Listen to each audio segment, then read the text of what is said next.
Welcome to the very first session of the day, all about getting your buyers hooked. Now, I'm here with Ryan and George. They're both experts in the POD game for a long time. Briefly share your story with us now. Yeah, my name is Ryan Hogue. I started Print on Demand in 2017, so I've got over 8 years experience. I like to sell on Amazon, Etsy, eBay, basically as many places as I possibly can, and I'm a big fan of Printify.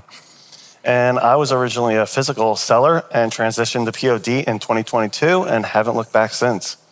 So definitely take their advice today. They're going to cover the entire buyer journey today, but there's a misconception that the buyer journey is just when somebody buys your product, when really it's so much more. In short, what is the buyer journey? To me, the buyer journey begins when they express interest in making a purchase online. Often, I think that starts on a website like Google or maybe Amazon, a very popular e-commerce website I'm sure we're all familiar with. And they type into the search bar what they're looking to purchase. And then that's our job now as a seller to hopefully deliver on that and result in a happy customer. Exactly. So it really starts way before that. It's all the way from when they find your product to after they buy your product. So POD, Print on Demand, is perfect for the customer journey because the better you understand your customers, the more powerful POD becomes. Because every product you create, every design, it can solve a problem. It can spark joy or fulfill a need that they feel they already have. So let's dive in a bit more. What makes POD such a great business model? I mean, honestly, you don't have to have physical items at all. You don't have to have warehouses, items, stored inside your living room or a spare bedroom. You only have to create a design, and then pretty much Printify handles the rest for you. We take care of the printing, the packaging, the shipping, and you just have to sit there and make the designs and talk to your customers. Yeah, George and I both come from a background with physical products. I started a physical products business the same time I learned about print on demand. And yeah, we've been through those headaches, basements full of products, having to go ship them. A lot of headaches. And print on demand, I never looked back once I realized this was a viable business that could really scale into some nice passive income. And it's one of those models too that you can really turn these insights and trends into products super fast. When you have physical products, you have to wait till you create the design, then put it on the product, get those products to you. Here, you can turn trends into a product in under an hour and have it already launched in your shop. It's even worse than that too. What happens if a product doesn't sell? Then you're just stuck with it. And I mean, I've had products, he's had products that just piled up over time and we couldn't get rid of them. But it's a great point. I love selling trends. So anytime I see something trending in the news that there might be a t-shirt that could be made associated with that, for whatever reason, maybe, I love jumping on it and just throwing it out there. And by selling on platforms like Amazon, which also those listings get picked up by Google. So I'm getting out potentially in front of a lot of customers and you can have some really big wins from that. Yeah, exactly. And when you find that bestseller also, you can scale and grow almost immediately. Throw it onto other products, change it slightly to a different niche. So you can grow almost instantly with Print on Demand. So let's quickly walk through how Print on Demand actually works. Yeah, so for me, I start with that research process, whether it's, sometimes I'll have like a breaking news app on my phone. So if I'm going for trends, I'll do something like that. But research could be as simple as going to the e-commerce marketplace you intend to sell on and doing a really broad, simple search. Like I'll start by typing in funny t-shirt and I'll just scan the whole first page of completely unrelated, other than that they're humorous designs, and jot down ideas. And after that, if I feel like, there's various ways you can go a little bit beyond that too to validate if they're actually selling and whatnot. And if there's demand, I'll go make my own unique take on those designs, studying like what customers want though, in terms of the presentation, maybe the color scheme, stuff like that. And like you were mentioning earlier, you can act so quickly. You can go from research to design to a published product listing that can be purchased in sometimes minutes. Right. So let's take a look now too also. POD in the e-commerce industry, why is it so big, right? Shoppers crave personalization. That is huge. And Print on Demand lets you personalize items immediately. And we see that e-commerce is exploding. Let's share some numbers here. George, do you want to talk about the numbers? Sure, yeah. So we have $75 billion with a B. With a B. Yes, POD industry. That's projected this year alone.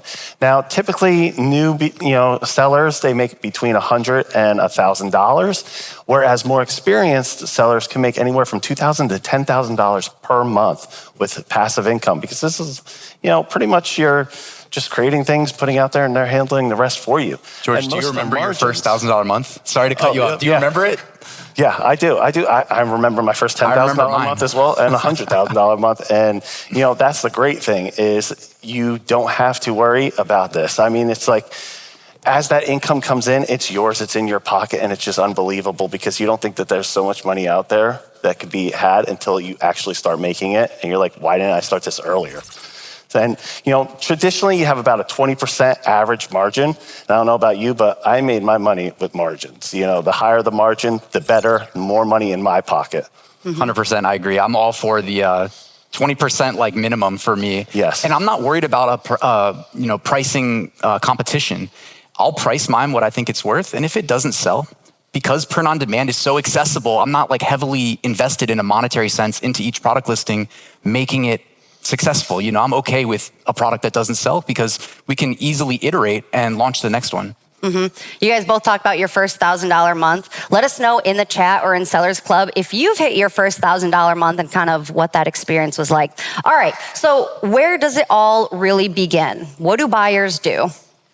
So I like to keep it simple. That is the first thing that goes on in my mind. It's like, how did they find this product that I'm selling that they purchased? And Google, I'm a former web developer, so I know this off the top of my head, that Google is the most trafficked website in the world. So I think like, if they type this into Google, what do they see at the top of search? Now, often it might be a sponsored link, and I may or may not be doing paid ads. I know there's gonna be a lot of great content here at Amplified talking about marketing and advertising strategies, some paid, some not. But at a minimum, I like to be on all the major websites that get indexed at the top of Google search, generally speaking. It's not an exact science, but like I mentioned earlier, Amazon, Etsy, eBay are three of my biggest marketplaces, and they get great placement. So that's an easy way to find me. And that's one thing, just a touch note on there, is Etsy will actually advertise your products for free on Google. You'll see it right on the top. Yep. Google Shopping. The winners. Yes. Yeah. Right, okay, so they're searching on Google, on Etsy. How do you know then what to sell, or what are buyers looking for? George, what do you do for research? I mean, I use Everbee. I think Everbee is one of the best tools to do research on. It doesn't matter if you're looking for, pet owners, healthcare workers, the coffee lovers.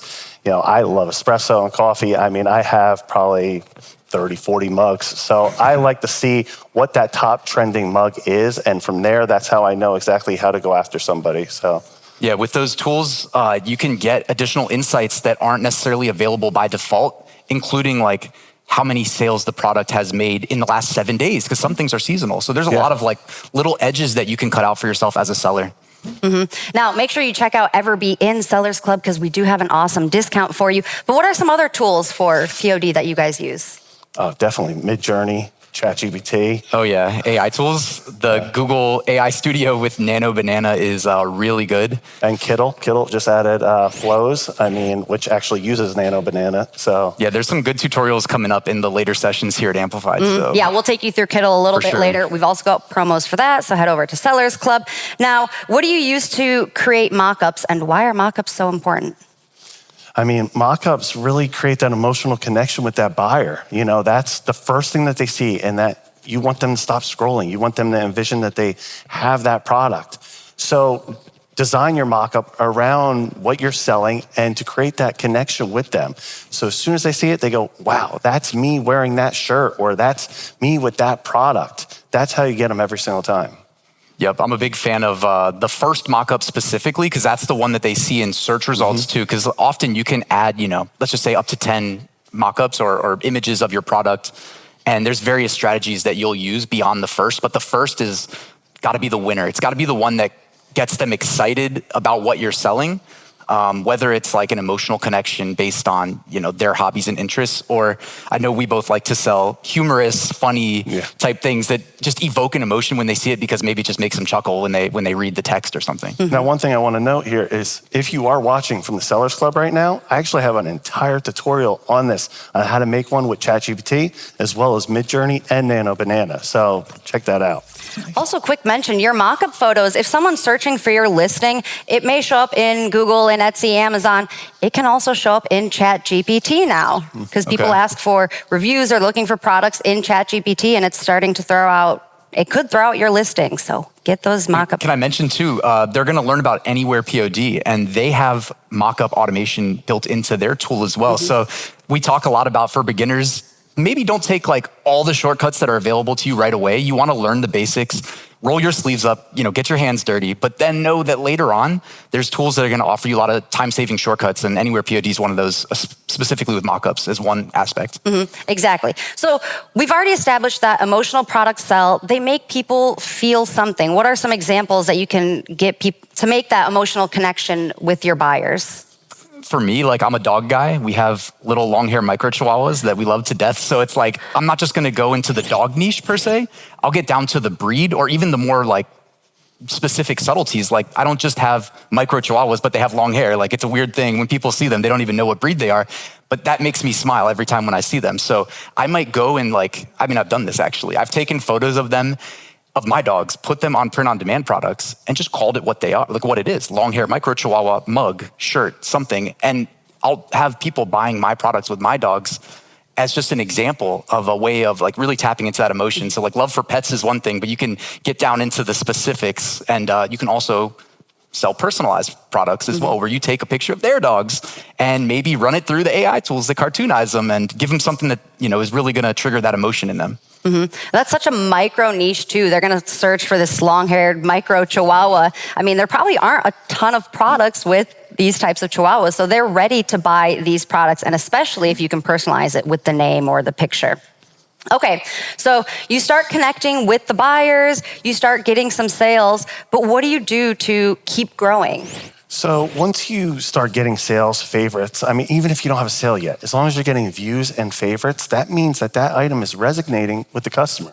So you want to start doubling down, creating more similar designs like that. That's how you're going to, eventually hit a winner. And once you do, that thing's going to skyrocket. And that's where you're going to get your $1,000 like that. And some of my biggest wins were from potential customers just reaching out and telling me what they wanted, or asking, hey, can you make this happen? Or can you take the existing design and put it on a different product? Which with Printify, we have access to over 1,000 products, and it's super easy to do. So there's ways that sometimes you just luck into it. Like, I'll have customers ask for something, I'll make a new product listing just for them, and it ends up selling multiple times afterwards. And that's why it's so important to consistently communicate with your customers throughout this entire journey, right? Not just when they're buying your product, asking them, hey, did you like the product? Keep the communication going even after they've bought from you. All right, so for those that are totally new to Amplified, where do they start with the buyer journey today? What can they do right away? I like to recommend just write a list of things that you're interested in, your hobbies, like what do you spend your time doing? What did you do last weekend? Just write it down.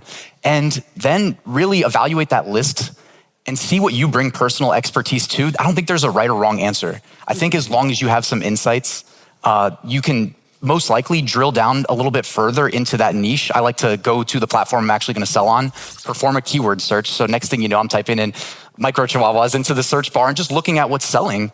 And then I'm going to base my next move off of things like the sales metrics. I don't want to, if the demand isn't there, there's going to be another thing on my list where there's more demand. And I'll probably start where it's most advantageous based on something like that. And if you don't know exactly what you want to sell yet, you can even just go to Google and be like, all right, I want to start selling shirts, but what would be popular shirts? Like as you start typing it in, that predictive text will start popping up, and it'll tell you pretty much what people are searching for right now.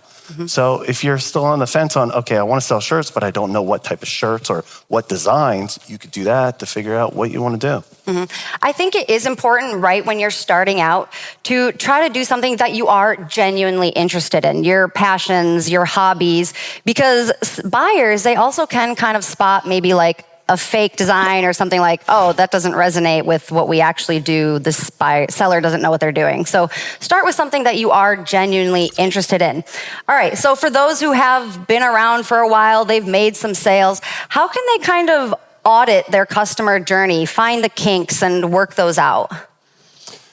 I'll let you take this one. I would say, like kind of George alluded to, I like to look at what the customers are buying to start, but there's other metrics that you can evaluate too, like favorites, or if a customer is inquiring about a specific product in a specific niche, that's usually a good signal. For me personally, I like to just double down on what is working. We mentioned earlier, you can list on multiple products, but you can also list on other marketplaces as well. And I don't want to get into it right now because we are going to have an entire AI segment, but you can use ChatGPT to really dial into exactly what's selling and where to market your products. So it gives you more insight than you would ever be able to, imagine. Yeah, and you can remix your designs too. That's worth mentioning. You can literally take the design that someone just bought and say like, hey, like put this in a different design style or a different color scheme. And I call it occupying online real estate. To me, that's at like the core of a successful e-commerce business. And then on the back end, it needs to be automated fulfillment so you don't lose sleep over the fact that you just made sales. You should be happy about that, not stressed. So enter Printify with the fulfillment. And and then it's kind of like what we've been talking about so far, just evaluate what people want, do your research and try to give it to them. Well, the big thing is, when you're creating designs, you're going to create them. You create them for the customer. You may create them for yourself here and there, but ultimately the customer is who's purchasing it. So don't get upset if a design that you thought you made is going to be a hit and it's not. I've had that before. You have to swallow your ego on that because this random design that you made didn't think it was going to take off. Now it's making you $1,000 a day. That's how you make your money. You're designing for that customer.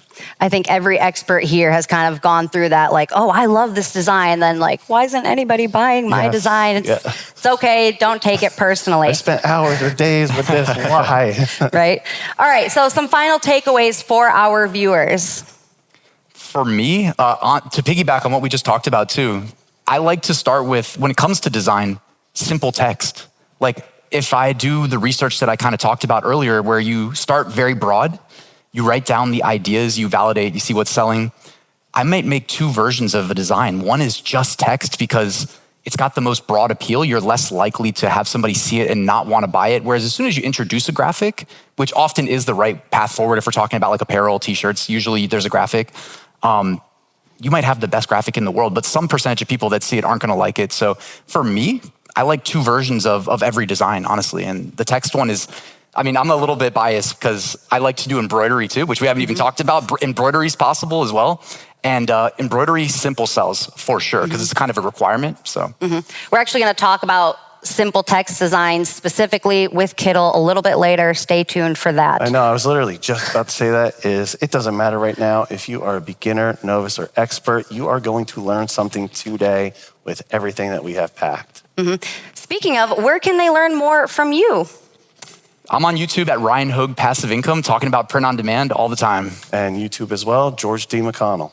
All right, so go follow them. And I know experts like Ryan and George make it sound super easy, but we know there are still tons of questions and things to navigate, especially as a new seller, which is why we've made getting started with Printify even more tailored to you. Whether you're exploring new opportunities or you already have a set goal in mind, go check it out.